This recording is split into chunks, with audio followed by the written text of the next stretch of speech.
Assalamualaikum warahmatullahi wabarakatuh.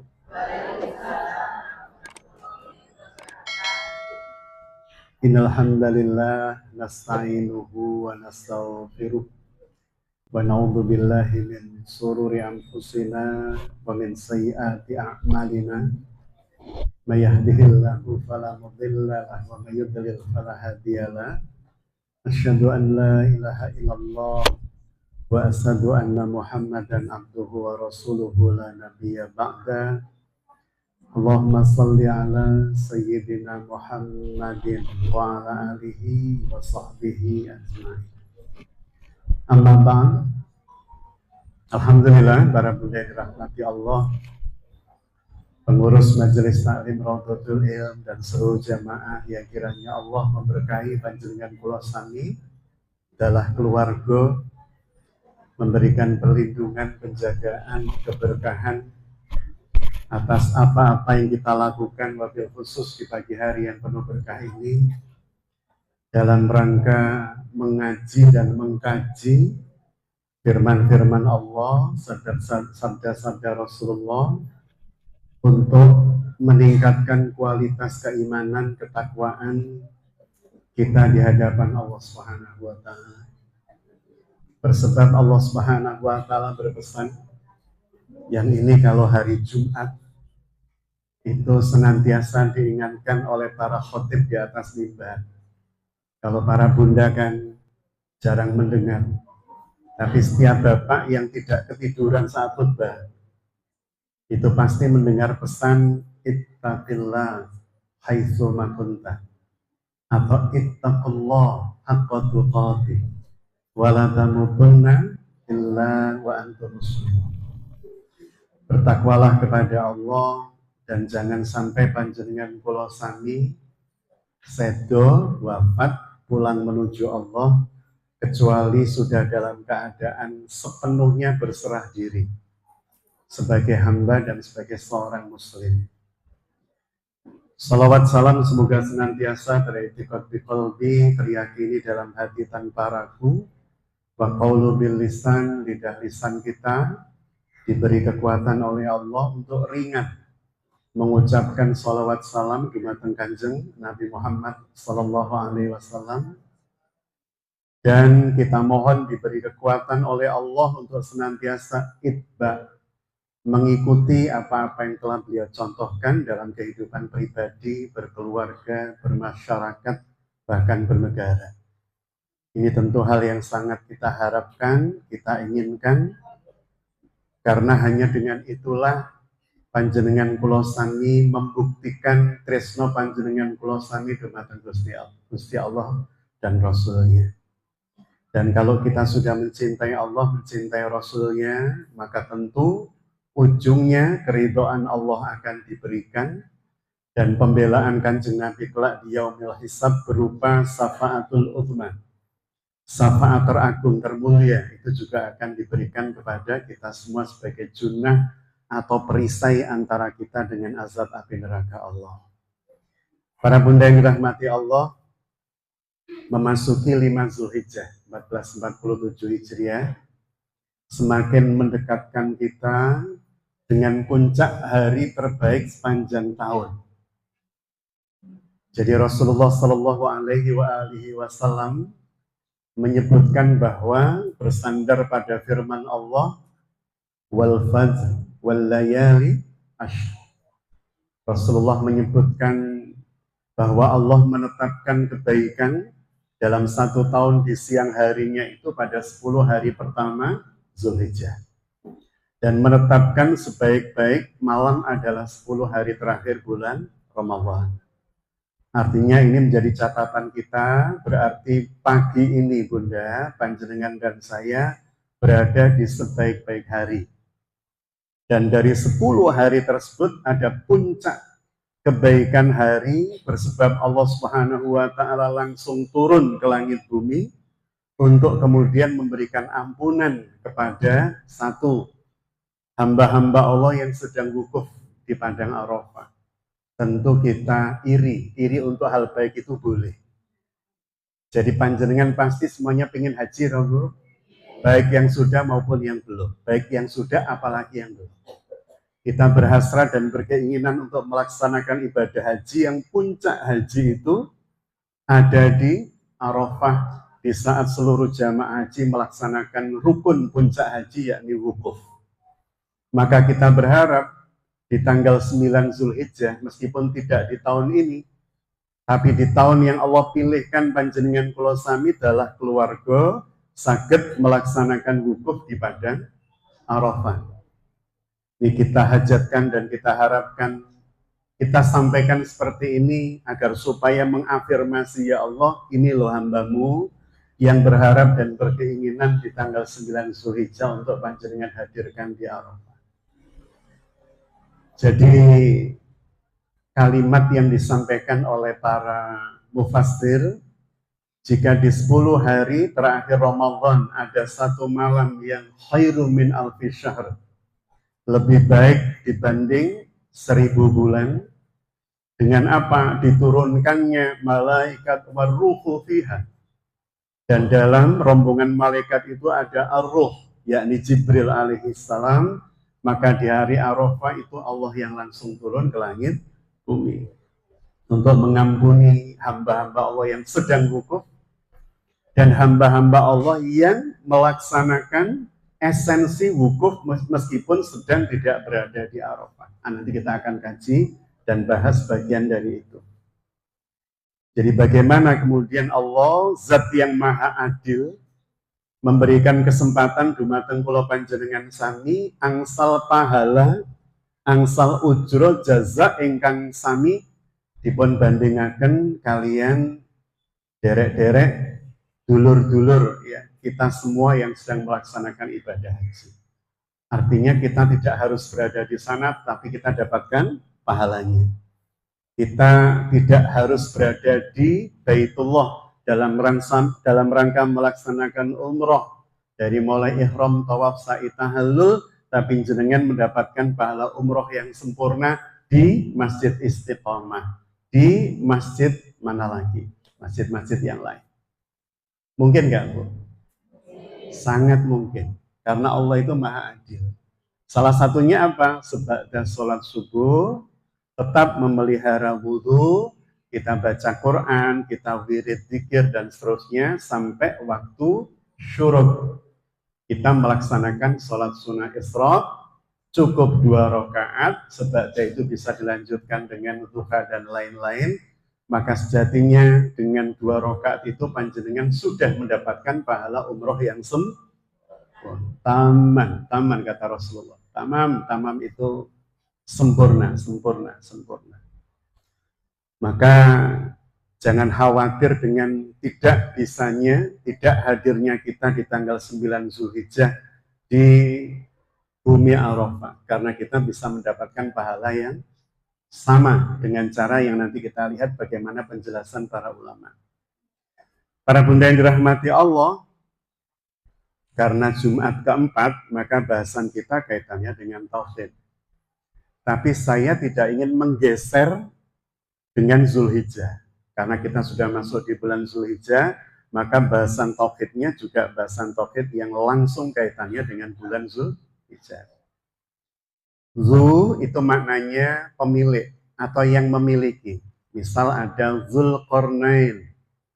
Zu itu yang memiliki, Qarn itu tanduk, Qarnain itu menunjukkan bentuk musanna atau dua, mendua itu ya, yang memiliki dua. Zulqarnain yang memiliki 2 tanduk. Ada lagi kalimat Dhunnun. Siapa nabi yang memiliki julukan Dhunnun, Bu? Halo, Bu. Yunus bin Matta. Nabi Yunus bin Matta memiliki julukan Dhunnun. Dhu itu yang memiliki atau yang pernah membersamai. Nun itu nama ikannya yang diidentifikasi hari ini sebagai paus biru. Wallahu a'lam bishawab. Yang besarnya sak rumah jenengan itu. Maka Dhunnun itu adalah orang yang pernah membersamai atau berada di dalam ikan nun. Zulhijjah. Zul itu yang memiliki, hijjah itu dari akar kata haji. Hujjaj, para haji. Maka Zulhijjah adalah bulan yang di dalamnya dilakukan syariat haji.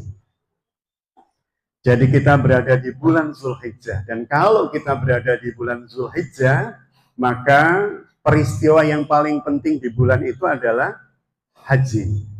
Dan haji ini adalah syariat yang pertama kali diturunkan oleh Allah kepada Nabiullah Ibrahim alaihissalam. Kalau dalam surah Al-Hajj ayat 27, firman Allah, wa'adzin, disuruh Nabi Ibrahim itu memanggil ya linnas, manusia, fil hajj, dalam rangka untuk melaksanakan ibadah haji. Panggillah Ibrahim, manusia, untuk melaksanakan ibadah haji. Nabi Ibrahim sempat protes karena melihat dirinya, bukan karena melihat Allah, tapi karena melihat dirinya.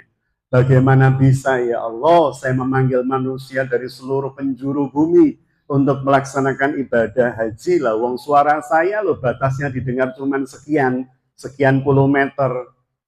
Lah wong intonasi, lah wong teriakan saya loh hanya bisa dinikmati oleh sekian orang. Bagaimana bisa saya mendatangkan seluruh manusia dari penjuru bumi? Maka Allah kemudian mengatakan, terus ini, kamu yang memanggil, aku yang mendatangkan.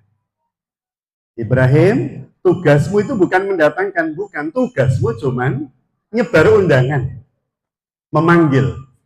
Jadi kalau tuan rumah tanah haram itu siapa, Bu? Allah. Tuan rumah ibadah haji itu siapa? Allah. Nabi Ibrahim itu cuman disuruh nyebar undangan agar supaya orang datang. Maka Allah mengatakan kepada Nabiullah Ibrahim, tugasmu cuman menyeru, aku yang mendatangkan. Dan benar ternyata hari ini manusia dari seluruh penjuru bumi mendatangi Baitullah untuk melaksanakan salah satunya ibadah haji maupun umroh. Jadi berbicara haji, maka memori kita akan langsung melihat sosok yang kemudian Allah Subhanahu wa Ta'ala sebutkan sebagai Khalilullah. Jadi Allah yang kemudian memberikan laqab atau sebutan, bukan manusia. Dan kalau Allah yang memberikan sebutan itu pasti sifatnya mutlak. Kalau panjenengan bilang, Ustadz, saya sangat mencintai suami saya, itu bisa yes, bisa luar biasa, tapi juga bisa pret gitu. Bergantung apa? Pembuktian dari perilaku panjenengan terhadap suami. Tapi kalau Allah yang mengatakan Ibrahim itu kekasihku, itu pasti benar. Aku mencintai Ibrahim dan Ibrahim mencintai saya, itu pasti benar. Pasti benarnya itu mutlak.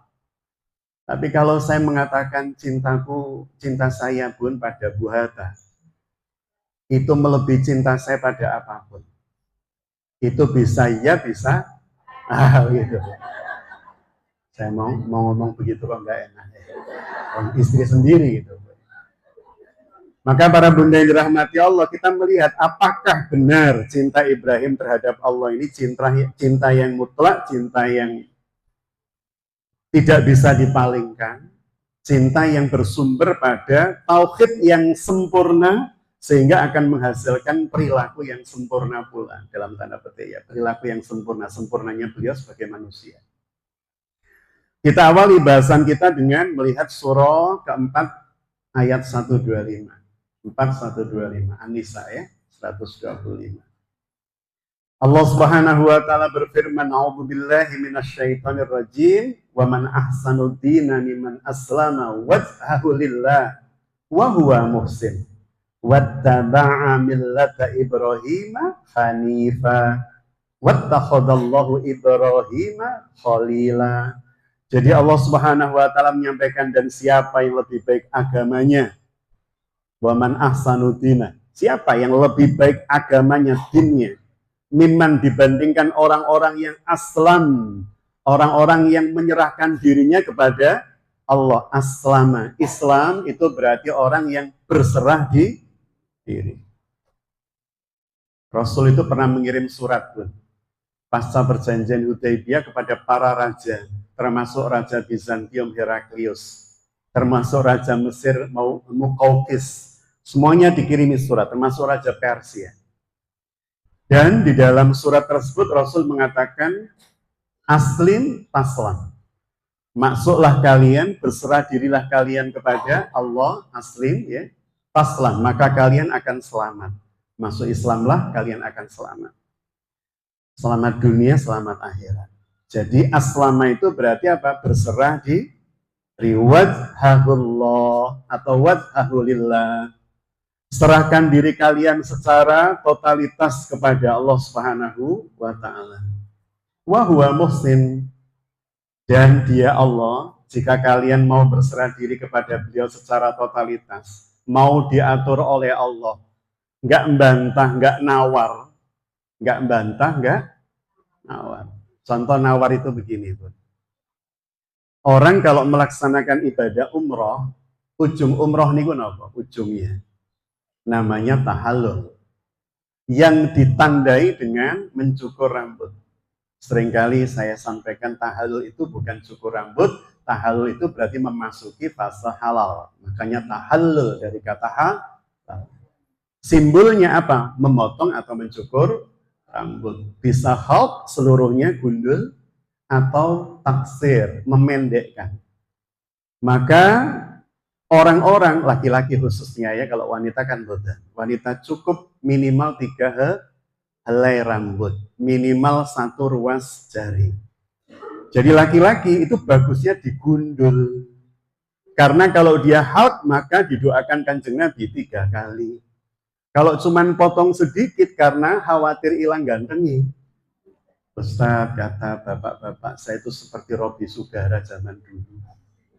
Nanti kalau saya potong, waduh nggak elok, saya kayak cuplis. Padahal yang minta rambut kita saat tahallul siapa, Bu? Allah. Yang merintahkan tahallul kan Allah. Baik halq maupun taksir itu. Maka berarti yang minta itu Allah. Masa yang minta Allah kita incrit-incrit? Ya Allah sepunten nih, kalau wedi mboten ganteng ya, kedik mawon nggih. Maka oleh Kanjeng Nabi cuma didoakan sekali. Karena apa? Lebih berat gantengnya dibanding Gusti Allahnya. Tapi bagi yang mau gundul, Bu, didoakan Kanjeng Nabi 3 kali. Ini namanya apa? Diperintahkan Allah tanpa menawar. Diperintahkan oleh Allah Subhanahu wa ta'ala tahallul dengan sempurna, dia sempurnakan, dia potong. Itu contohnya. Berikutnya, wattaba'a millata Ibrahim hanifa. Dan dia mengikuti milahnya, dinnya, ajarannya Ibrahim yang hanif, yang lurus. Nabi Ibrahim ini satu-satunya nabi yang diperebutkan dalam tanda petik, ya, diklaim sebagai bapak moyangnya 3 agama samawi. Yahudi mengakui sebagai bagian dari Ibrahimiyah, pengikut milah Ibrahim. Nasrani juga mengaku mengikuti agama Ibrahim, dan Islam juga mengaku. Maka klaim ini harus dibuktikan. Dan ternyata Masya Allah, pembuktian yang sangat sempurna bahwa yang mengikuti milah Ibrahimiyah adalah Islam, salah satunya dengan apapun. Mengikuti apa yang dilakukan oleh Nabi Ibrahim di tanggal 10 Zulhijjah dengan melaksanakan apa? Kurban. Jadi salah satu cara untuk menunjukkan bahwa kami adalah pengikut milah Ibrahimiyah yang hanifah, yang lurus itu adalah dengan mengikuti apa yang beliau lakukan. Apa yang beliau syariatkan dari Allah, maka kemudian kita mencontoh. Maka itu mencukupkan klaim kita bahwa kita adalah pengikut milah Ibrahim. Wattakhadallahu Ibrahim khalila. Dan bersebab itulah Allah Subhanahu wa ta'ala menjadikan Ibrahim itu sebagai khalil, kekasih. Yang namanya kekasih itu, Bun, akan teruji bersebab apa? Salah satunya, ujian kekasih itu pada apa? Tingkat pengorbanan yang dia tunjukkan. Benar nggak, Bun? Kalau ada orang bilang kepada panjenengan bahwa dia mencintai panjenengan, maka ujiannya adalah tingkat pengorbanan yang diberikan atas panjenengan. Seperti apa suami berkorban untuk jenengan? Seperti apa anak berkorban untuk panjenengan? Sebaliknya juga begitu, jenengan, Bun, sayang sama anak. Ya sayang, Ustaz. Kalau sayang sama anak berarti kita harus siap berkorban waktu, benar Bu? Siap berkorban perasaan, benar Bu? Siap berkorban tenaga, leres Bu? Siap berkorban apapun. Hatta bahkan nyawa. sebagaimana nanti kita akan belajar dari keluarga Ibrahim. Jadi bagaimana kemudian kecintaan panjenengan terhadap anak ketika mengatakan, saya mencintai anak saya, Ustaz. Buktikan, Bu. Saya bilang, saya mencintai anak saya pun, buktikan, Ustaz. Bukti itu tidak dengan kalimat atau kata-kata atau merangkai cerita. Bukti itu dengan tindakan, dengan perilaku. Dan itu benar-benar ditunjukkan oleh Ibrahim alaihissalam, betapa kemudian beliau memposisikan Allah lebih dibanding istrinya, lebih dibanding anaknya. Dan kita akan belajar konsep tauhid yang sempurna sebagai seorang hamba kepada Nabiullah Ibrahim dan keluarganya. Yang kedua di surah An-Nahl ayat 120. Kita lihat dalil-dalilnya dulu sebelum kita urai satu persatu. Allah Subhanahu wa taala ya surah ke-16 ayat 120. 16 120. An-Nahl.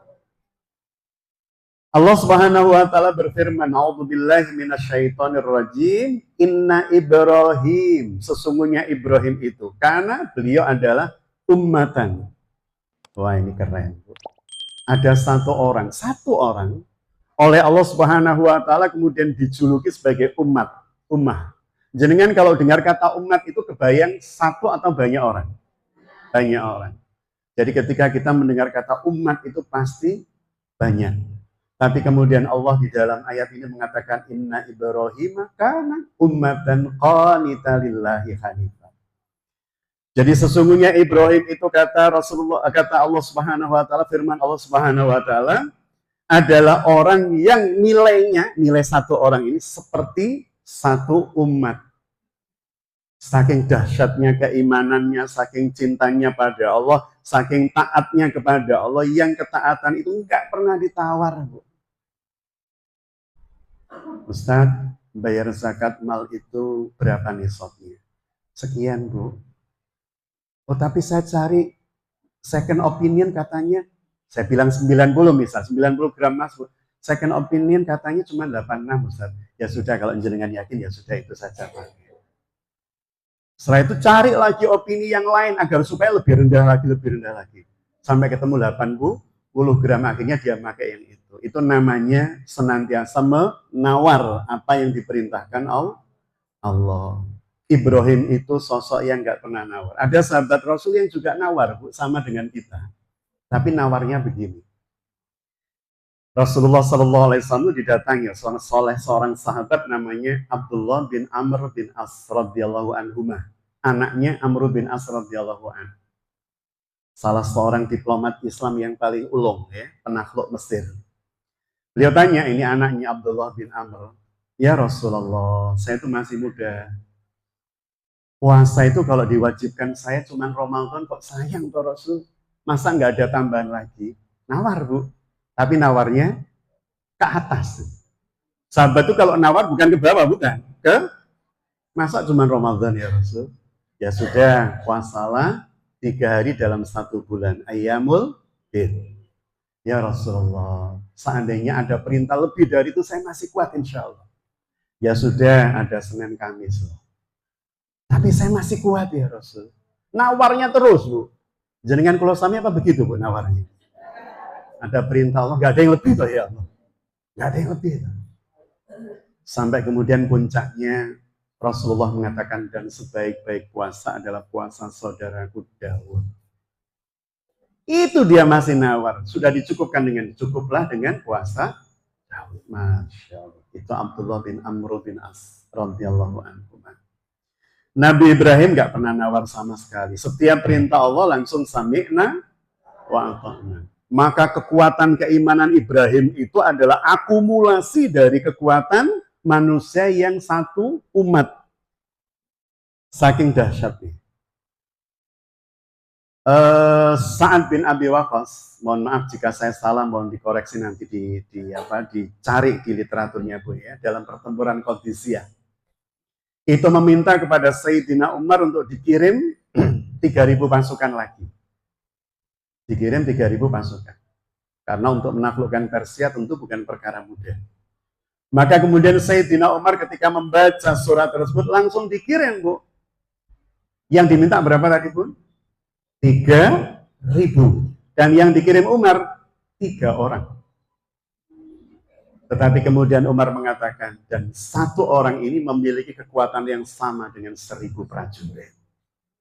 Salah satunya Abu Ubaidah al-Jarrah radhiyallahu anhu. Nah, kadang orang itu begitu.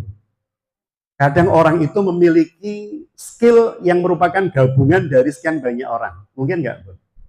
Mungkin, sangat mungkin. Mempekerjakan satu orang ini sama dengan mempekerjakan 3 atau 4 orang. Dan seterusnya, dan seterusnya. Jadi para bunda yang dirahmati Allah, Allah memuji Ibrahim dengan mengatakan Ibrahim itu ya podo karo saumat, keimanannya, ketaatannya. Dan dia memiliki kecenderungan yang lurus terhadap Allah ya, terhadap konsepsi tauhidnya. Walam yaku minal musyrikin, dan dia bukanlah termasuk orang yang mempersekutukan aku. Baik, ini yang kedua. Yang ketiga, kita jejel dulu ini dalil-dalilnya. Surah ke-19, surah Maryam, ayat 41 dan 42. Wadkur fil kitabi Ibrahim, dan kisahkan, dan ceritakan, dan sampaikan ya dari Al-Quran, kisah tentang Ibrahim. Wahai Muhammad, gitu ya, ceritakan Muhammad, kisah Ibrahim dalam Quran. Innahu kana shadiqan nabiyya, sesungguhnya dia adalah, jadi kalau sidqin, sidik ya, itu orang yang benar. Tapi kalau siddiqan, ada tasdid di situ menunjukkan sangat benar, ada penyangatan. Kadzab itu pembohong, tapi kalau kadzab atau kadzib itu orang yang sempurna kebohongannya, orang yang hobinya berbohong.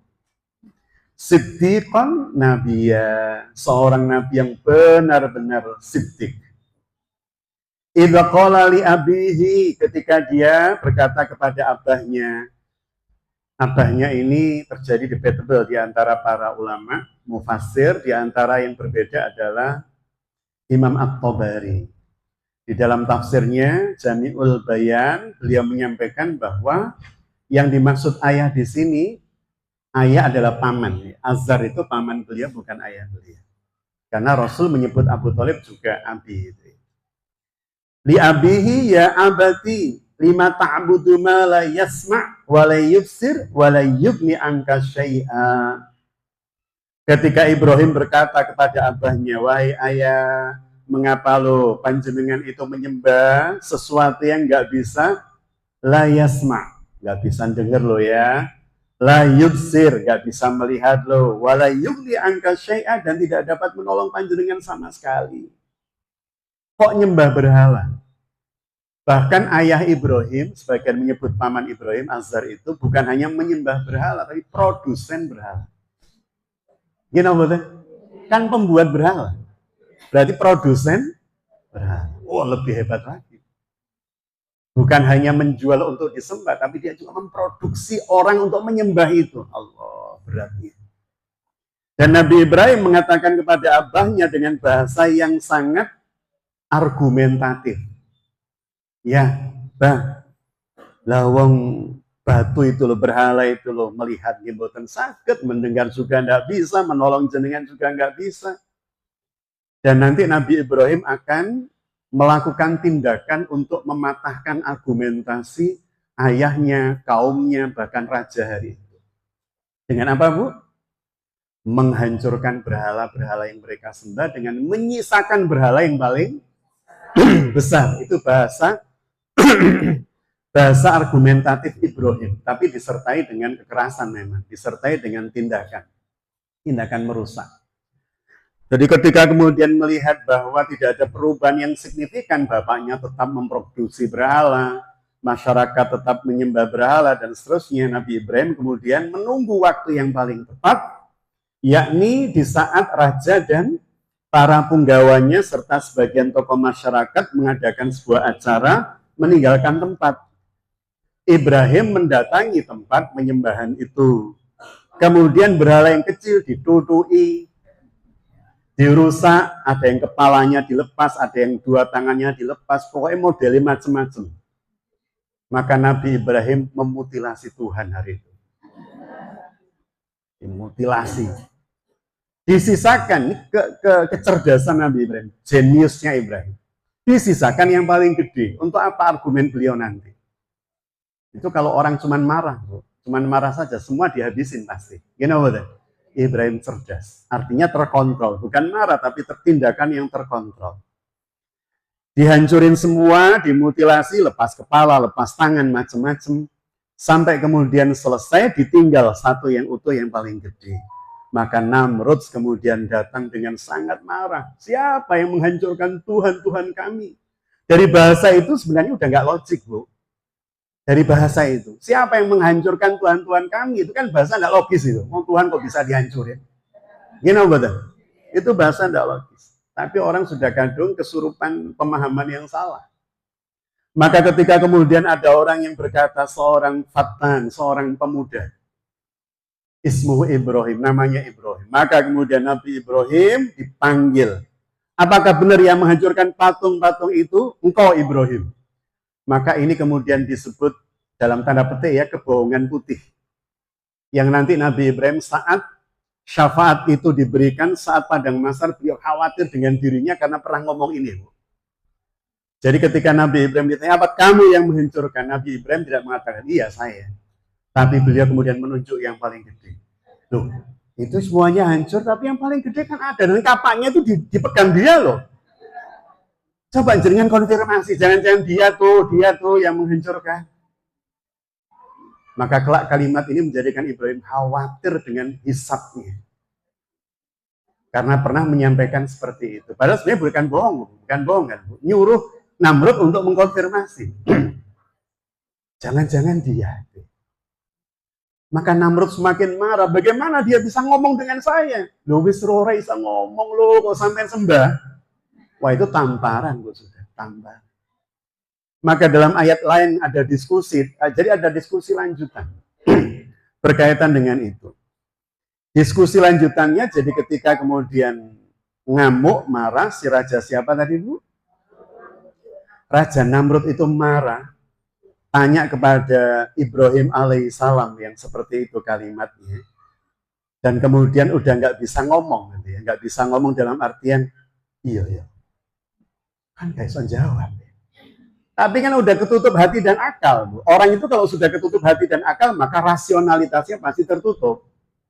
Maka dia kemudian tanya pada Ibrahim, jangan-jangan kamu tidak menyembah berhala, berarti menyembah yang lain. Iya. Tuhanku adalah penciptaku dan penciptamu. Tuhanku adalah pencipta alam semesta. Apa hebatnya Tuhanmu? Kita lihat di firman Allah surah Al-Baqarah 258. Ini dialog-dialog yang mencerdaskan tauhid kita.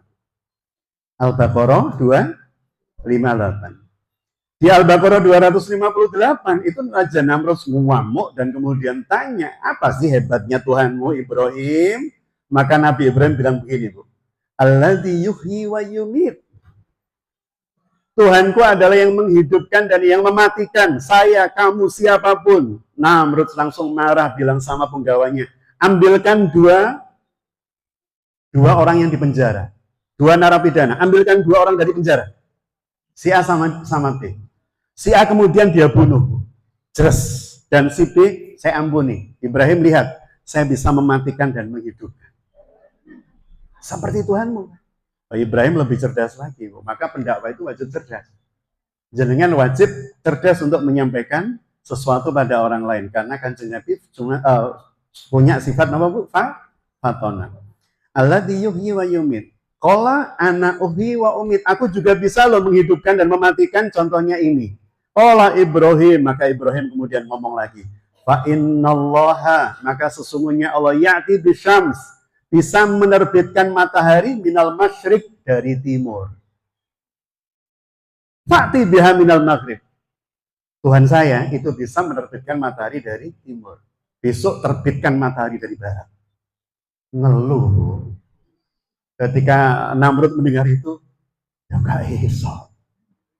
Kalau mematikan menghidupkan, dia bisa memberikan contoh. Dan Ibrahim kemudian mengatakan, Tuhanku, Tuhan alam semesta ini yang tiap hari menerbitkan matahari dari timur, maka besok jika engkau Tuhan terbitkan dari barat.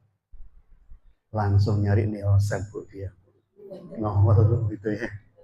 Maka dia langsung jengkel dan marah, langsung mengatakan bakar anak muda ini. Jadi penguasa-penguasa zalim itu ketika sudah tidak bisa berargumentasi pasti menggunakan kekuasaan dan kekerasan. Karena mereka sudah nggak bisa berlogika, logikanya sudah nggak bisa dipakai.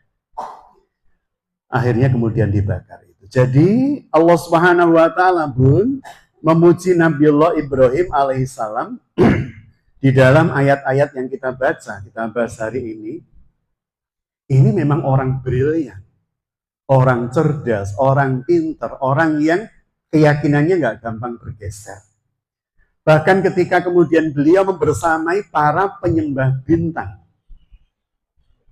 Jadi beliau nggak langsung frontal mengatakan, Mas, jenengan itu kok tiap hari gini-gini ke atas itu maksudnya apa? Lu itu loh, Tuhan saya itu loh, bintang-bintang tuh loh.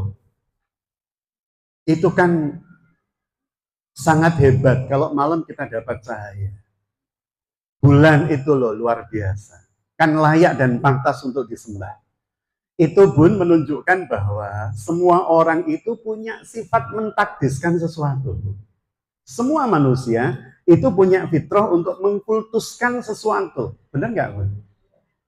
Mau orang itu nyembah Allah atau tidak, itu pasti dia mengkultuskan sesuatu. Bahkan kadang orang menyembah Allah juga masih mengkultuskan selain. Contoh, pernah nggak jenengan lewat tempat gelap, bulu kuduk merinding, kemudian jenengan nyun sewu mbah, mbah sop, mbah sop. Kita lupa kepada Allah.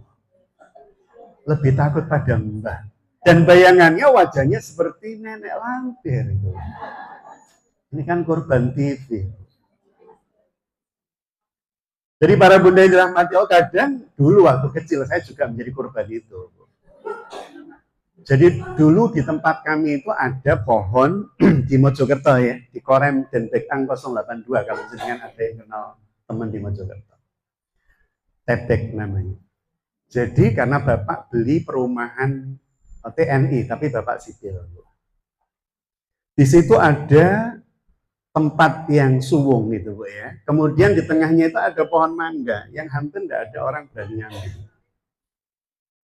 Nah saya dengan teman-teman Bu, ya apa yang dikhawatirkan gitu kan? Sana, eman ya, pelemnya gede-gede Bu. Pelem golek itu kan golekannya angel.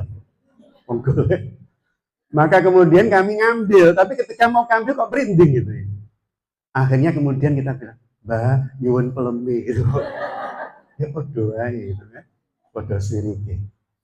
Jadi para bunda yang dirahmati Allah, kita lihat ya bagaimana Ibrahim mengikuti alur keyakinan orang-orang yang menyembah bintang, mengikuti alur pikirannya, bukan alur penyembahannya. Setelah itu kemudian membalik logika mereka. Di surah apa? Surah 6 ayat 76. Surah ke-6 Al-An'am ayat ke-76 sampai 79. Falamma janna alaihi al-lailu ra'yal kaukaba. Ketika malam telah gelap, dia melihat sebuah bintang lalu berkata, karena berada dengan orang-orang yang menyembah apa Bu? Kaukaban. Kaukaban itu komunitas bintang. Kelompok bintang, klaster-klaster begitulah. Nabi Ibrahim bilang begini, jenengan pernah nggak Bu menjadi pengagum klaster-klaster bintang begitu? Dulu waktu kecil, bukan sekarang.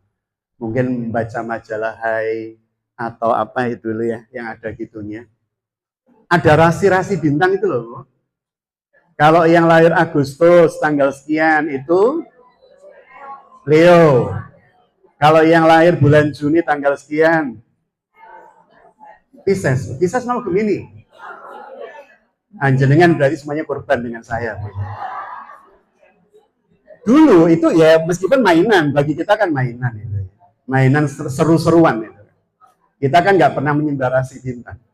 Tapi itu menunjukkan bahwa dulu Bu, di zaman bahula itu memang ada orang-orang yang menyembah rasi bintang itu sehingga menganggap yang bisa memberikan keberuntungan dan kecelakaan itu ya rasi bintang itu. Sehingga kemudian hari bulan mereka ukur dengan itu. Kalau kemudian menikah dengan rasi bintang ini akan celaka, akan beruntung. Penyembah-penyembah bintang di masa lalu, apa sekarang masih ada? Mungkin ya, mungkin masih ada yang meyakini itu. Maka bun, apa yang terjadi? Nabi Ibrahim cerdas. Diikuti sambil mengatakan begini. Ketika ada ro'a kaukaban. Beliau melihat rasi-rasi bintang itu sambil mengatakan, hadza rabbi, ini Robku. Untuk apa? Menyamakan cara berpikirnya dengan orang-orang. Ini Robku. Falamma afala qala uhibbul afilin. Tapi ketika kemudian pagi hari bintang itu hilang toh Bu. Sebenarnya bintangnya sih nggak hilang. Cuman matahari yang lebih dekat dengan bintang yang lain muncul di hadapan kita karena rotasi bumi sehingga yang lain nggak kelihatan. Jadi tetapi ketika kemudian bintang itu terbenam, dia berkata, aku nggak suka dengan yang terbenam. Ini bukan Ibrahim pernah ateis. Sangat berbahaya kalau kita meyakini Ibrahim pernah ateis.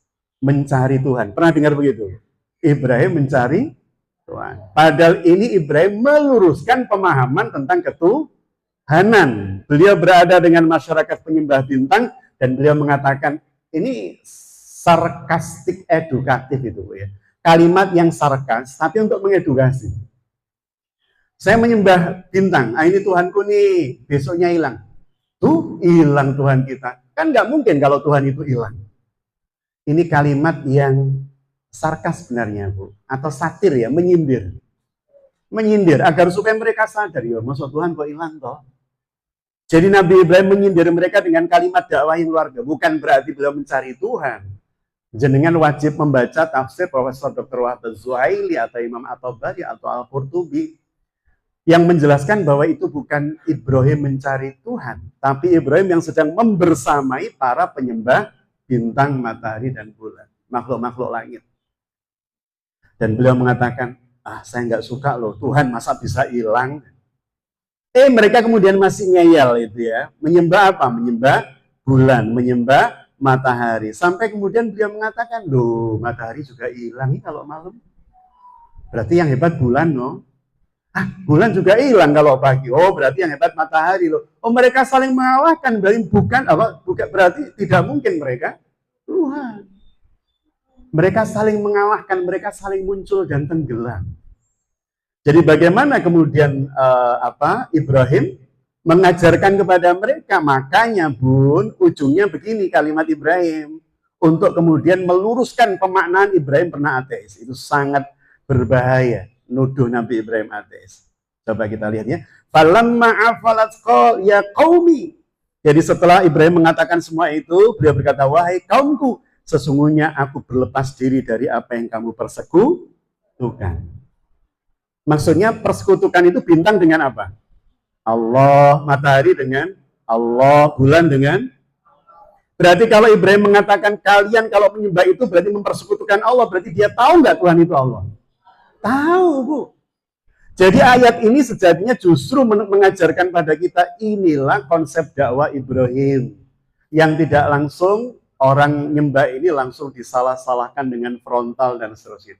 Tapi diajak dialog, diluruskan dengan argumentasi dan seterusnya. Keren Nabi Ibrahim. Jadi sesungguhnya aku hadapkan wajahku kepada Allah semata yang menciptakan langit dan bumi dengan cenderung kepada agama yang hanif, yang benar ya. Wa ma'ana minal musyrikin, dan aku tidak termasuk hamba yang mempersekutukan Allah. Jadi beliau mengatakan hati-hati loh, jangan mempersekutukan Allah dengan matahari, bulan, bintang, dan lain-lain. Maka dari situ Bun, Nabiullah Ibrahim ini kemudian disebut oleh Allah sebagai penegak tauhid, sebagai kekasihnya, dan sebagai uswah hasanah. Jenengan mengenal uswatun hasanah sinten? Rasulullah Muhammad Sallallahu Alaihi Wasallam. Tapi ternyata dalam Quran itu ada dua nabi yang mendapat predikat uswatun hasanah. Yang pertama Kanjeng Nabi dalam surah Al-Ahzab ayat 21, laqad kana lakum fi Rasulillahi uswatun. Yang kedua dalam surah ke-60, surah Al-Mumtahanah ayat 4. Di surah Al-Mumtahanah ayat 4, Allah Subhanahu wa taala berfirman, "Qad kanat lakum uswatun hasanah fi Ibrahim." Sesungguhnya telah ada suri teladan yang baik bagi kalian semua pada diri Ibrahim. Masya Allah. Makanya kenapa panjenengan ketika bersolawat saat sholat Bu ya, saat tasyahud, hanya ada 2 nama yang kita bersolawat kepadanya dan tidak nama-nama yang lain. Hanya kepada Nabiullah, kepada Allah melalui Nabiullah Ibrahim dan Nabiullah Muhammad sallallahu alaihi wasallam. Allahumma shalli ala mau sayyidina mau tidak mau Allahumma shalli ala Muhammad wa ala ali Muhammad kama shallaita ala Ibrahim wa ala ali Ibrahim. Disebut sholawat Ibrahimiyah. Jadi karena saking istimewanya laki-laki yang satu ini Bun, maka Allah Subhanahu wa taala memasukkan beliau satu di antara 2 nama yang panjenengan tiap hari membaca nama itu, menyebut nama itu. Rasulullah sallallahu alaihi wasallam Muhammad dengan Nabiullah Ibrahim alaihi salam. Baik, maka puncaknya. Wah, ini puncaknya Bun ya. Puncaknya Nabiullah Ibrahim alaihi salam di puncak tauhidnya. Sekarang kita coba untuk berbicara tentang konsep Nabiullah Ibrahim ini puncaknya Bun pada peristiwa apa Bu? Haji Zulhijjah. Peristiwa haji itu atau pelaksanaan ibadah haji itu dimulai dari apa Bu? Bun? Dari ihram. Sebagai ihram nopo? Kalau ihram itu berarti kita mempersiapkan diri, berniat dan memasuki fase-fase yang diharamkan oleh Allah. Diharamkan pakai wewangian, diharamkan potong kuku, nyabut kuku. Nyabut ngapain Bu? Sakit ya. Motong kuku. Dilarang potong rambut, nyabut rambut. Kalau nyabut rambut mungkin karena kadang gatel kukur-kukur maktel. Mungkin Bu? Tapi kalau kuku kan nggak mungkin. Pas ada yang hitam kemudian jenengan cabut, kan nggak mungkin potong. Rambut mungkin, nggak boleh pakai parfum, nggak boleh motong rambut, nggak boleh potong kuku dan seterusnya. Itu namanya ihram. Ditandai dengan menyelempangkan bagi laki-laki 2 kain tanpa jahitan. Yang kedua lah, kita mulai masuk yang kedua. Namanya wukuf. Wukuf itu dilakukan di mana Bu? Jadi ada 3 tempat, 4 lebih tepatnya kalau kita sertakan bangunan yang bentuknya seperti kubus. Apa Bu? Dari mulai Al-Ka'bah itu Bu ya, atau Ka'bah. Kemudian yang kedua sebuah tempat itu aja wilayah namanya Arafah. Kemudian berikutnya satu tempat yang lain namanya, kok Arafah paling dekat ini bukan Arafah Bu. Kenapa Bu? Oh ada Bu ya. Ada Ibu ya, mohon maaf. Mina. Kemudian di sini ada Mulyadi, Musdalifah Bu ya. Musdalifah. Kemudian di sini ada terakhir Arafah. Nah, jadi kalau kita lihat petanya ini Bun, ada Ka'bah, ada Mina, ada Muzdalifah, ada Arafah. Kalau kita berbicara haji mulainya dari mana Bun? Kanan ke kiri atau kiri ke kanan? Haji. Kanan ke kiri, alasannya apa Bu? Yang kanan ke kiri. Berarti mulai dari Ka'bah no? Ya, alasannya apa? Kalau ihram nggak di sini, nggak di semuanya ini kalau ihram. Ihram itu di miqat. Miqat itu kalau dari Madinah di Dzulhulaifah atau Bir Ali, kalau dari Indonesia di atas pesawat namanya Yalamlam, bisa di Kornul Manazil dan lain-lain. Tapi kalau masuk inti ibadah hajinya dari Ka'bah dulu atau Arafah dulu? Arafah. Haji itu mulai dari Arafah di tanggal 8 Zulhijjah, jamaah haji kita bergerak ke sana. Wukufnya tanggal 9, tapi tanggal 8 sudah melafadzkan, bagi ibu-ibu yang sudah haji, pasti tanggal 8 sudah melafadzkan labbaik Allahumma hajjah. Ini apa tadi? Tanggal 8. Aku sambut panggilanmu ya Allah untuk melaksanakan haji. Labbaik Allahumma hajjah. Itu tanggal 8 Zulhijjah, panjenengan bergerak ke Arafah ba'da maghrib atau ba'da isya, atau kadang yang terangkut tengah malam dini hari juga ada. Artinya kita sudah melafaz labbaik ya Allah, dalam saya menjadi tamu panjenengan, dalam panjenengan undang, saya datang dengan penuh sukacita ya Allah untuk melaksanakan ibadah haji. Labbaik, dalam ya Allah. Labbaik itu dalam sambil lari menuju Allah dengan sukacita, dalam ya Allah. Sama dengan putra panjenengan, kalau jenengan panggil untuk sesuatu yang menyenangkan. Dek, kuenya datang. Iya mah, dalam mah, sambil berjalan. Jadi diawali dari Arafah di tanggal 8. Tapi pelaksanaan wukufnya tanggal 9. Kita melaksanakan haji dari sini. Arafah. Tanggal 8 bergerak, 9 wukufnya. Berarti kalau dimulai dari tanggalnya 9 wukuf. Tapi kalau dari niatnya tanggal 8. Jenengan dari hotel masing-masing kan? Dari maktab masing-masing mengucapkan labbaik Allahumma hajjan atau nawaitu hajjan wa ahramtu bihi lillahi ta'ala. Pun, jenengan dari sini. Kemudian sebada itu, ini tanggal 9 kalau tanggalnya ya. 9 Zulhijjah. Sebada itu, kemana Bun? Muzdalifah. Ngapain? Mabit dan ngumpulkan senjata untuk pertempuran kita di Mina. Mina itu tempat bertempur dan tempat mengalirkan darah.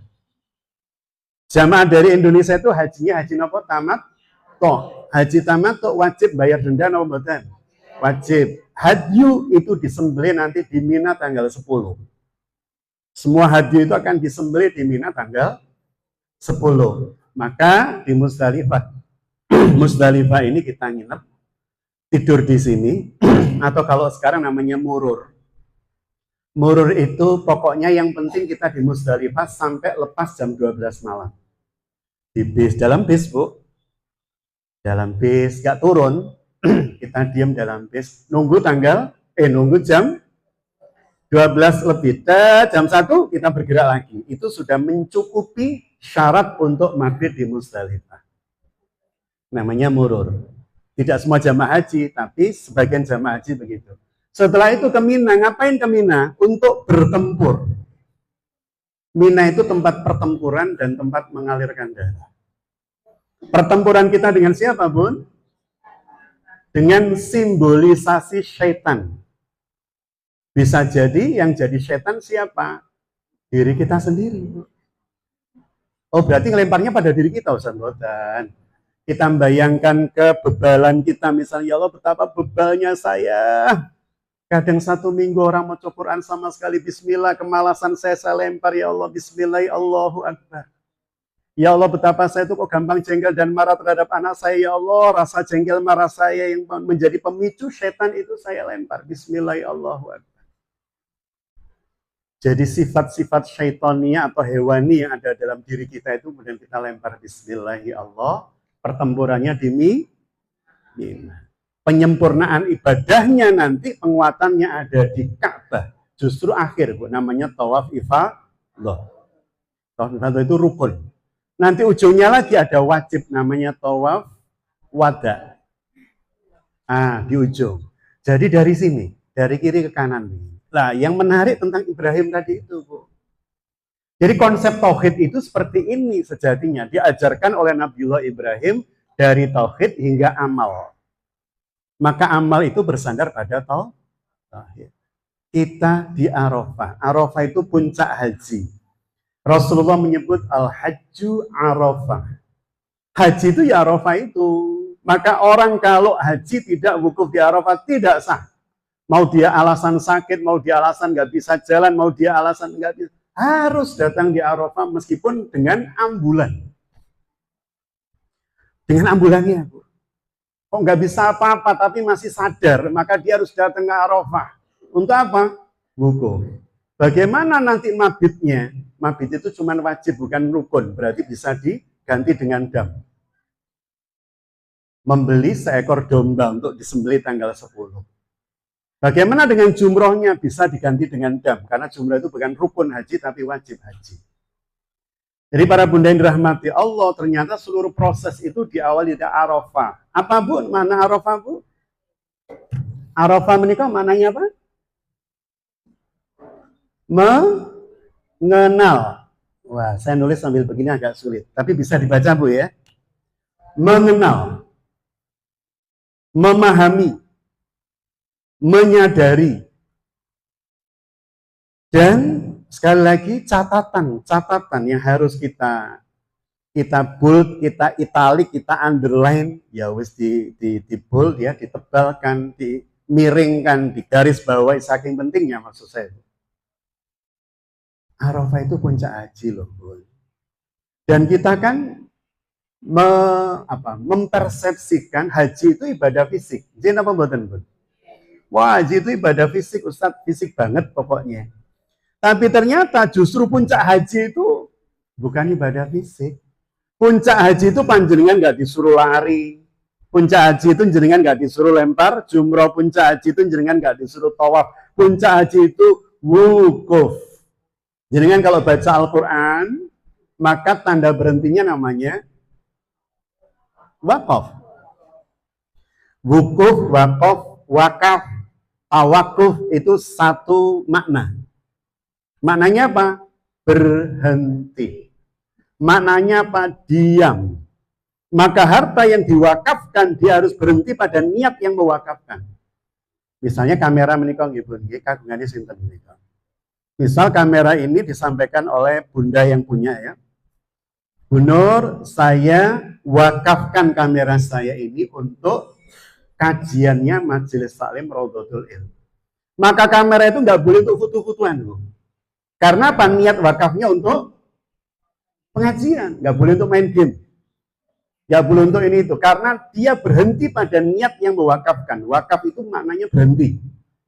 Jadi kalau niat wakaf tanah untuk masjid, nggak boleh untuk yang harus untuk masjid. Dia berhenti pada niat itu, makanya namanya wakaf. Ini sama, berhenti. Kita di saat wukuf itu tidak disuruh pelayon, tidak disuruh lempar jumroh, tidak disuruh macam-macam. Kita cuma diam di Arafah. Dalam rangka apa? Dalam rangka untuk Arafah, supaya kita kenal Allah, kenal diri kita. Bun, panjenengan akan bisa mengenal diri, melihat diri dengan baik. Jika ada cermin, Bu ya. Jika ada cermin berupa air, jenengan akan bisa melihat wajah kita dengan benar, Bu, dengan tepat. Kalau air itu tidak bergerak alias berhenti. Benar nggak? Kita bercermin. Kita akan bisa melihat wajah kita dengan tepat kalau air itu berhenti. Maka jenengan dan saya akan bisa mengenal diri kita dengan baik, mengenal Allah dengan baik kalau kita diam. Masalahnya, diam itu bukan ini, bukan hanya ini, Bu. Tapi hatinya juga sedang diam, pikirannya juga tidak melarah kemana-mana.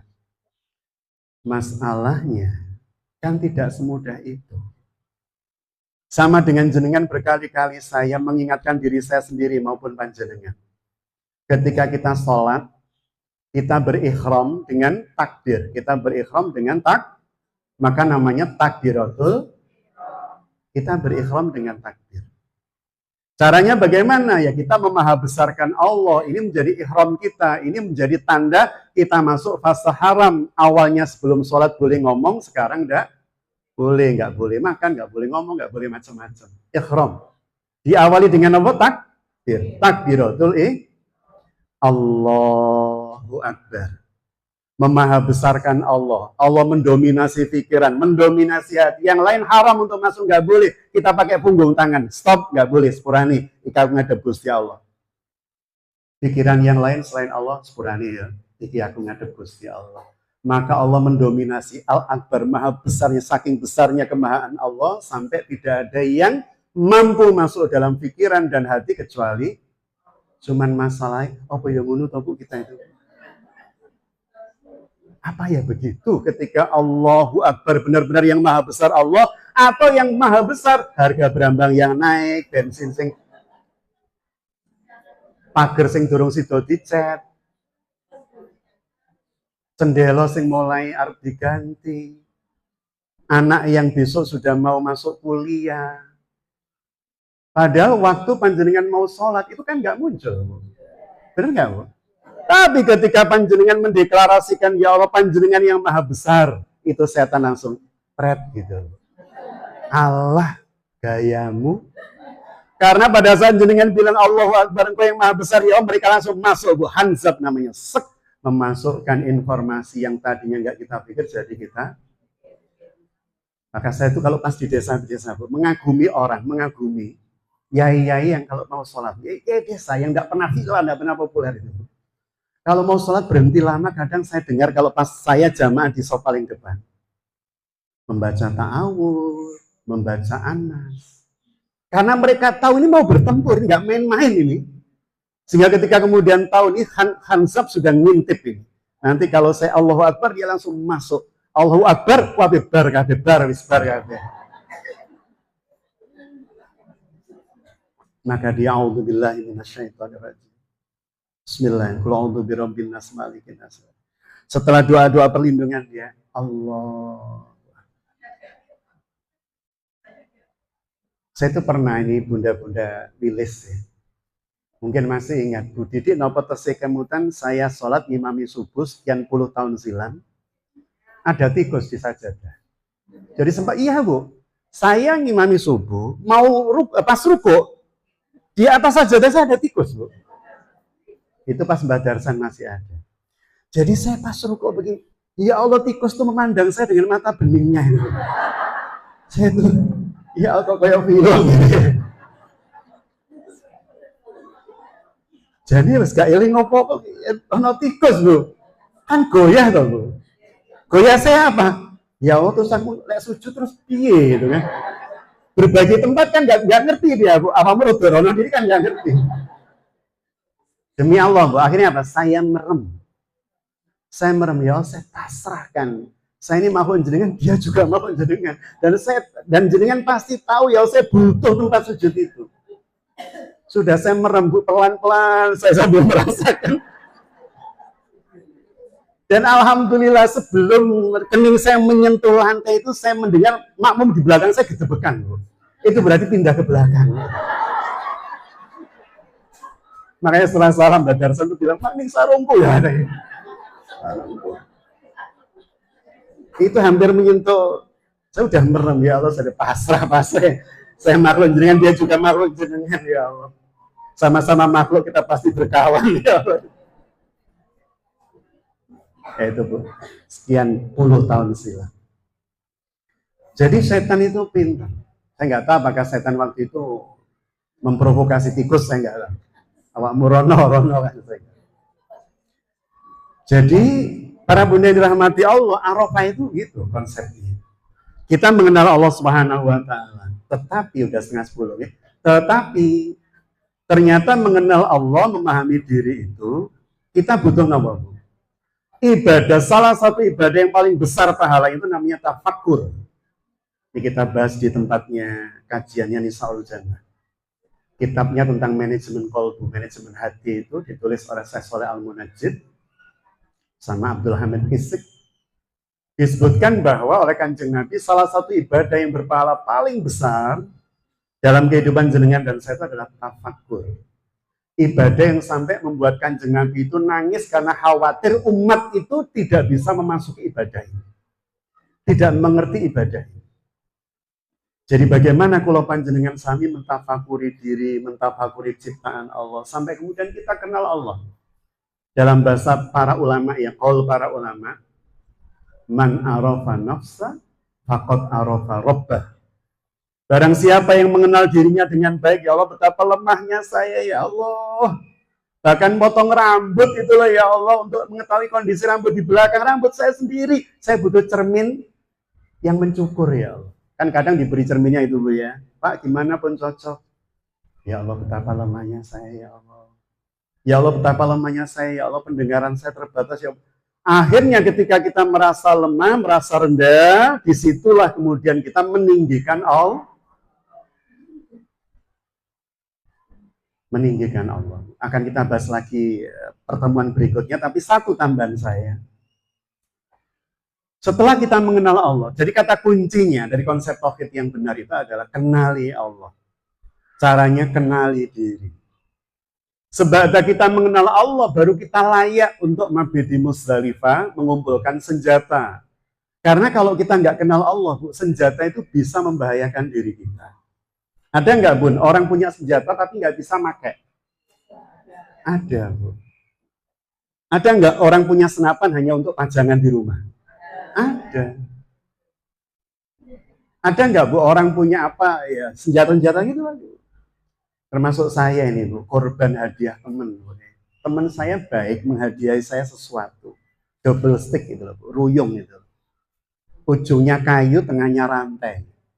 Dulu waktu saya masih suka ya bela diri yang seperti itu. Saya dihadiahi sama teman itu. Senang saya. Waduh, ini kan senjatanya Bruce Lee. Tapi ketika latihan yang pertama jadi korban, siku, yang kedua kepala.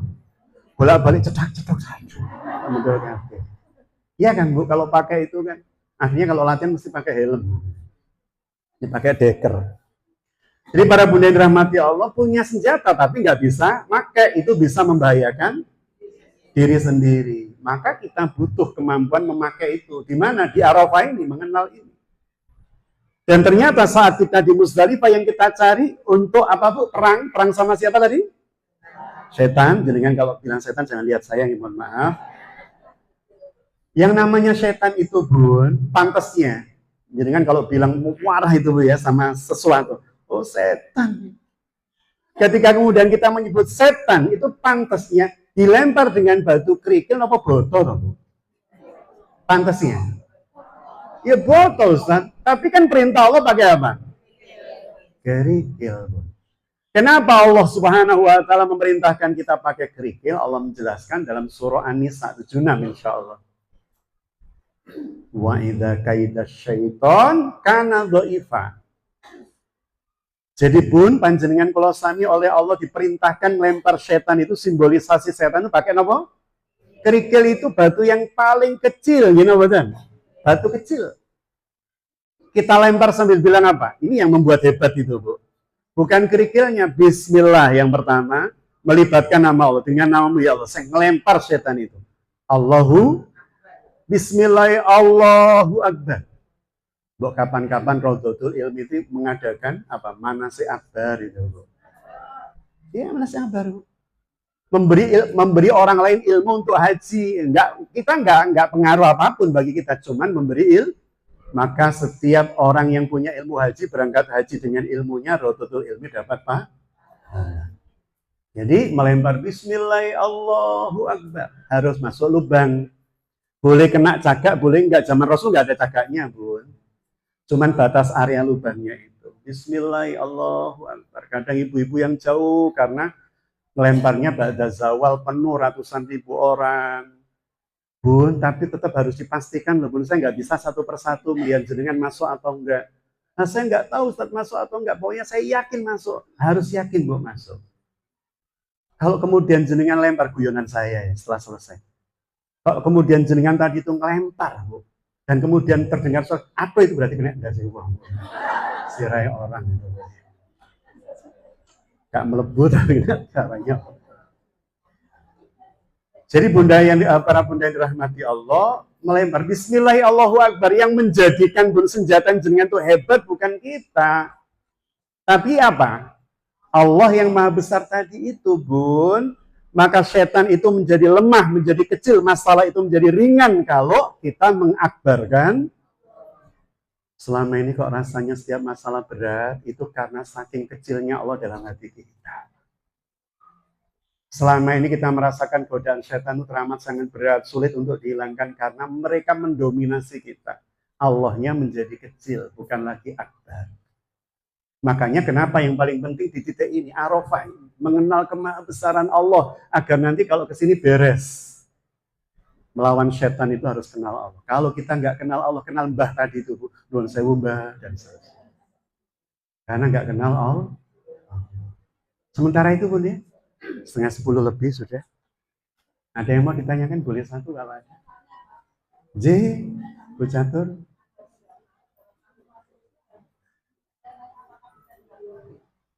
Das pundi, Bu? Nggih. Nggih. Nggih. Ini bahasan menarik yang diantara para ulama menyebutkan bisa di rumah untuk para wanita. Sepanjang dia tidak meninggalkan sajadah dia tempat sholat. Nanti akan saya detailkan ya penjelasan di sesi berikutnya. Ada pengkhususan, karena tidak semua wanita harus ke masjid. Yang kedua, tidak semua orang punya masjid. Maksudnya ketika dia, katakan di Hong Kong, katakan di New York, katakan yang masjidnya mungkin berpuluh-puluh kilo, beratus-ratus kilo, maka cukup pada tempat sholatnya. Cukup pada tempat sholat. Dari mulai subuh sampai waktu suruh, nggak boleh kemana-mana. Ustaz, saya tinggal sambil goreng dulu, nggak boleh. Tetap di situ, baca Quran, wirid zikir. Ingatan Bunda. Iya, ke masjid aja, Bunda. Al-afdhal di masjid, kalau laki-laki di masjid. Kecuali tadi ya, yang tidak ada masjid di tempatnya. Dia tetap berhak untuk mendapatkan pahala tersebut. Insya Allah nanti kita akan bahas lebih detail dan dalam tentang itu, apalagi saat kita berada di tanah suci atau tanah haram. Ngaten, insya Allah ya Bang. Jazakumullah khairan katsira. Mohon maaf jika ada hilaf salah dalam pemaparan penyampaian. Kita tutup dengan doa ya. Bismillahirrahmanirrahim. Allahumma shalli ala sayyidina Muhammadin wa ala alihi wa sahbihi wa sallam. Alhamdulillahi rabbil alamin. Hamdan syakirin, hamdan na'imin, hamdan wafi ni'amah kafi'u mazidah. Ya Rabbana, lakal hamdu kama yanbaghi li jalali wajhika wa 'azimi sultanik. Allahumma ighfir lil muslimin wal muslimat wal mu'minin wal mu'minat al ahya'i minhum wal amwat. Innaka sami'un qaribun mujibud da'wat wa ya qadiyal hajat. Rabbana ighfir lana wa li walidayna warhamhuma kama rabbayana shaghira. Rabbana hab lana min azwajina wa dhurriyyatina qurrata a'yun waj'alna lil muttaqina imama. Rabbana atina fid dunya hasanah wa fil akhirati hasanah wa qina adzaban nar wa adkhilna al jannata ma'al abrar ya aziz ya ghaffar ya rabbal alamin. Subhana rabbika rabbil izzati amma yasifun. Wassalamun alal mursalin. Alhamdulillahi rabbil alamin. Amin ya rabbal alamin. Mohon maaf jika ada hilaf salah dalam penyampaian. Barakallahu fiik. Billahi taufiq wal hidayah. Assalamualaikum warahmatullahi wabarakatuh.